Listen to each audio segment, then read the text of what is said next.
Facebook বা YouTube থেকে উপার্জিত অর্থ হালাল হবে কিনা? ফেসবুক বা ইউটিউবে অ্যাডসেন্স, যেটা নর্মাল অ্যাডসেন্স হয়, এটা দিয়ে উপার্জন করা হালাল নয়। কারণ সেখানে যে অ্যাডগুলো আছে এর মধ্যে প্রায় 100% অ্যাডই হলো মিউজিক নির্ভর। তাহলে অ্যাডসেন্স করে উপার্জন করা মানে হলো আমার একটা হালাল কন্টেন্ট, হালাল ভিডিওর মধ্যে আমি মিউজিক বাজায়া উপার্জন করলাম। তাহলে মানুষকে মিউজিক শোনাতে আমি বাধ্য করলাম, মানুষকে মিউজিক শোনালাম আমি, আর মিউজিক শুনে আমি তার বিনিময়ে টাকা কামাই করলাম। বিষয়টা হারাম হওয়ার জন্য এটুকুই যথেষ্ট হয়ে যায়। এর বাইরে সেখানে অনেক হারাম প্রোডাক্টের অ্যাডভার্টাইজমেন্ট হয়।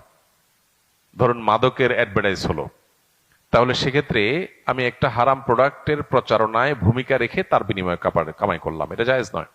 হ্যাঁ, এখন ইউটিউব কর্তৃপক্ষ এবং আরো কোন কোন প্ল্যাটফর্মে দেখা যায় যে অ্যাড তারা রান করে বাধ্যতামূলক, অর্থাৎ আপনি অ্যাডসেন্স ওপেন না করলে টাকাটা আপনার এখানে যাবে না, কিন্তু অ্যাড যাবে ঠিকই।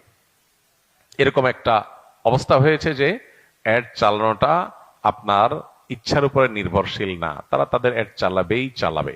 তাহলে সেক্ষেত্রে আপনি এখন টাকা নেন বা না নেন তাতে কিচ্ছু তাদের যায় আসে না। এই পর্যায়ে যদি হয় তাহলে সেক্ষেত্রে এটা চিন্তার বিষয় যে এই ক্ষেত্রে আমি তাহলে টাকাটা নিয়ে যদি নিজে ভোগ না করে দানও করে দেই সেটা উত্তম হবে, নাকি টাকা নেওয়া ছেড়ে দিয়ে তারা তাদের হারাম কাজটাও করলো আবার টাকাও তাদের থাকলো, দুইটাই তাদেরকে দিলাম, সেটা লাভ হবে কিনা?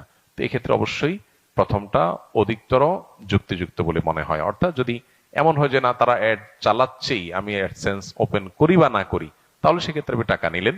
টাকা নিয়ে প্রয়োজনে অনেক সময় আমাদের বুস্টের কাজ করতে হয়, সোশ্যাল মিডিয়াতে যারা কাজ করেন তাদের, হ্যাঁ, সেগুলোতে খরচ করলেন অথবা দান করে দিলেন, নিজে ভোগ করলেন না, সেটা একটা পর্যায় পর্যন্ত যৌক্তিক মনে হয়। আল্লাহ আলাম বিসওয়াব।